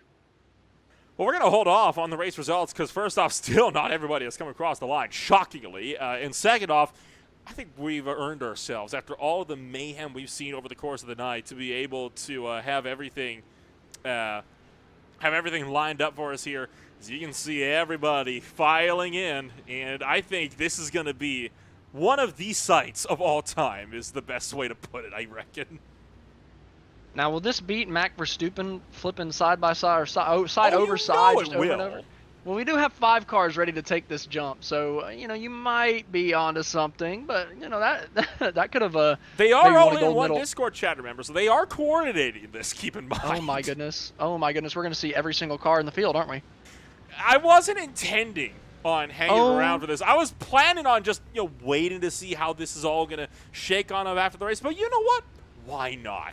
Let's wait a little bit. Let's enjoy ourselves. We've got 3 hours booked off for this series anyway. I think we can spare 5 to 10 minutes to watch this masterpiece unfolding. At night, with the light shining, we're about to see 20 Mustangs fly down the Conrad Straight and cut through the chase to take the motocross jump. Oh, we got a little bit of contact back there. People are getting a little antsy. They're ready to jump. Everybody's not really wanting to wait their turn. They just kind of want to go, but they got to wait Oh, here for we everybody go. else. This is awesome. This is honestly the stuff I live for. You can tell it's a great community that we got here in the beer league. It is just absolutely spectacular because they're able to do stuff like this to give us some of the best type of post-race action you could possibly hope for. They're going to fire it up to the jump and watch the cars fly across the chase and body slam into the wall behind. I love the fun that these guys in this league can have. Oh my goodness, they're still wrecking. They're flying under the armor roll over. I can't even talk. My goodness, these guys are absolutely hilarious. I love calling these guys races. They just put on a good show every time that we see it. We got another car flying down, cutting the chase. Can he make the jump? Oh, he missed it. Clears it. He taps it just a little bit with the right rear. Doesn't get it righted. Somebody else went head on into it and flew backwards. I don't even know how you missed the jump going over it. So that was almost. To be fair, it is dark, so it's a lot harder to impressive. get the run up on it. Okay, that's fair. You gotta be the voice of reason and just say no, he was okay. But Well, now with everything said and done, we'll take a rundown of your official post-race results here from the beer league here in this one. And at the end of the night, it is the likes of Eric Ronenberg to take it away on pole with Gabriel Asilian down in second. Harry Haskins will bring it up in third with Austin Tucker in fourth. Sean Bradley was in fifth with Tyler Augustino in sixth. Todd Madole in seventh. Joseph Bell was eighth. Aaron Facker and John Combs round out the top 10. Alexander Robocop Smith Bueller finishes in 11th place. 12th, Carson Caitlin.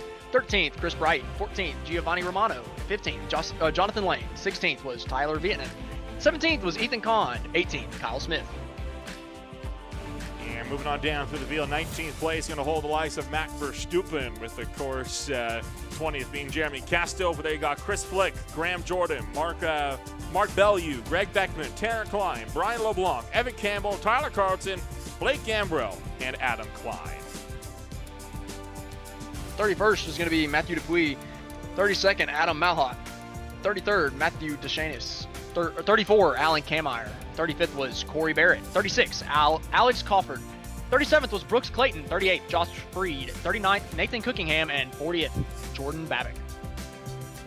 What a night that we have seen here in this one, and we will see if we can't get in touch with all the folks that finish this race here on the podium as we get absolutely blindsided by, of course, the sunlight here once again as we take things back down to the daylight. We will see if we can't get in touch here first with, of course, race winner Eric Ronenberg, who takes things home after a calamity-filled night of one of the drivers to spearhead that epic sight that we saw in the last 30 seconds. But Eric, you survived the rest, plus 18 on the day, an overall successful day for the number 017.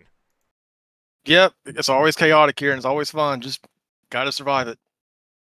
So kind of walk us through this race as a whole. You had 2 yellow flags this time as opposed to 1 in the Orem Park, and while it's a much longer track than Orem Park, it's arguably a lot tighter and more treacherous. Oh, absolutely. So the first yellow came out, I think, earliest we've ever had, so that threw off a lot of people. Some of us took a gamble on one stopping it, and it seems to pay off. Just we stayed out of damage and out of the chaos, and paid off. So we look further forward to things. Obviously, this is going to mean good things for you in the points. We're not yet at the point where drop weeks can really come into play, as we're only 2 races in. But do you reckon these 2 races could mean you could get yourself with a good starting off point to work your way towards that championship at season's end? Oh, it's definitely a good start and a good bump. But as you've seen here, you can't really predict what's going to happen. So it's, who knows? Couldn't have. Just here for the beer. Pretty much. I think that sums up the mentality for pretty much everybody else here. Well, thank you for joining us here tonight, Eric. Congratulations once again on that hard-earned race win. Yeah, thank you. Y'all have a good night. As Eric Ronenberg joined us up here from Victory Lane, we'll move things down to Gabriel Asilian, who will join Austin Edstrom now, standing by with the number 2 finisher. Gabriel, great P2 run here tonight. You put on a really good show, being able to hold off Harry Haskin and Austin Tucker for that second place position. Y'all were, side by side a good bit going down the mountain straight up to turn number 2. Can you kind of walk us through that battle and how you came out in P2? Oh man, a lot of risks. We split strategy on the team. We told ourselves with the first safety car, half of us pit, half of us don't pit. We don't know when that second safety car is coming. And we pit, we didn't know what was going to happen. At the end, I was surprised that I had the pace to hold them off. Austin Tucker put a lot of pressure on me, and Harry was there, and I was just trying to kind of limp it home with a bit of lack of pace, but a lot of bravery and taking the inside and making sure I held my line to bring it home. I'm really happy with the finish. Yeah, really good defensive drive there to be able to hold on to that position that you got through the strategy there. You mentioned that your race team there was kind of split in strategy. Do you think that that strategy call is what put you up towards the front and really gave you an opportunity to honestly kind of go for the win? You were lined up in the top 3 or 4 there on the restart. Oh, definitely. I mean, I was in second. I actually had a couple of opportunities to maybe make a move for the lead, but I felt I might be over aggressive. But it was all that call. I had a lot of lack of confidence in not pitting, but I kind of went for it and told myself maybe I can save enough fuel, and we'll see what happens. If you don't go for it, you're not going to get anything. I knew I didn't have ultimate pace tonight, so I had to go a bit different on the strategy and try and make something happen. Is there anything that you think you maybe needed, or what did you need a little bit more of to maybe be able to challenge Eric there for the lead towards the end of this run? A bit more practice. I definitely know I had a bit more pace, but the consistency wasn't there because I didn't get enough laps in. But there were a lot of guys tonight who had some really incredible pace, but it was a war of attrition. There's so many crashes. I mean, my heat race was an absolute disaster, but it was still funny still. But in the end, I'm happy that I kept out of trouble during the main race. I started down 31st. And I finished second. Wow, I just realized that. That was kind of crazy. And it was all because I kept it clean and just stayed out of trouble. Yeah, absolutely. The biggest mover of the race. I mean, nobody else even came close to that. So, I mean, absolutely amazing drive. Even if strategy comes into play with it, that's a part of racing. And you absolutely had the speed to be able to keep it up there ahead of really fast guys like Harry Haskin and Austin Tucker. So thank you for coming up and talking to us. And congratulations on your P2 finish. Oh, thank you guys, man. That was a lot of fun. I hope you guys enjoyed it too. Oh, of course. We always enjoy listening to or watching y'all put on a good show around here. All right, thanks. Sorry, that was Gabriel Asilian, the P2 finisher here tonight at Mount Panorama.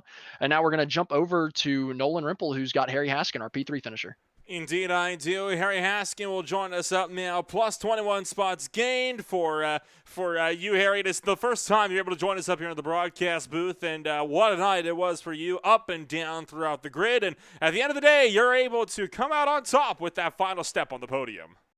Yeah, thank you so much. It was a lot of down at the start, and then the last safety car came out, and suddenly I was in 5th, so I wasn't going to complain about that one. So kind of walk through the race as a whole, because obviously you mentioned a lot of down at the start. You were kind of collected in a few of the incidents that we saw in the early running. What was it like to try to fight your way through all of that mess once you kind of got yourself figured out? Oh yeah, no. So I qualified it pretty well, and then I might have caused one of the incidents I got caught up in during the sprint race, so that put me all the way back down to the bottom. And then, yeah, just I don't know. Big shout out to the team, Cannabis Racing. Had a great strategy call. We ended up splitting strategies, and so I ended up getting on the right end of that, and so everything just kind of worked out. I mean, at the end, I was catching Gabe, good friend, for second, and I made a mistake, so I played it off like it was team orders, and I was letting him by, but I was pushing for it. Don't let Gabe know, though. Provided he doesn't watch this back, my lips are sealed.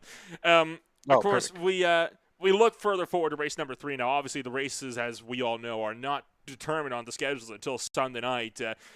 What track are you hoping, I guess, for race number 3 here? Is there anything you'd like to see that might play to your strengths? Yeah, so I think I'd love to see Mount Panorama again, because it's my best track, so if we could just do that for the rest of the season, it'd be great. Well, I'm not sure if repeats are a thing, but if they are, well, who knows? Maybe we might find ourselves back here again. But for now, congratulations once again on that 3rd place finish, and we'll wish you the best of luck 1 week from now. Thank you so much. That was Harry Haskett joining us up here in the broadcast booth. And Austin, that is going to do it for tonight. What a night it has been of racing, and race number 3 coming on up next week. And I think, again, if anything's to go by, it's going to be just as insane as these first 2 have been.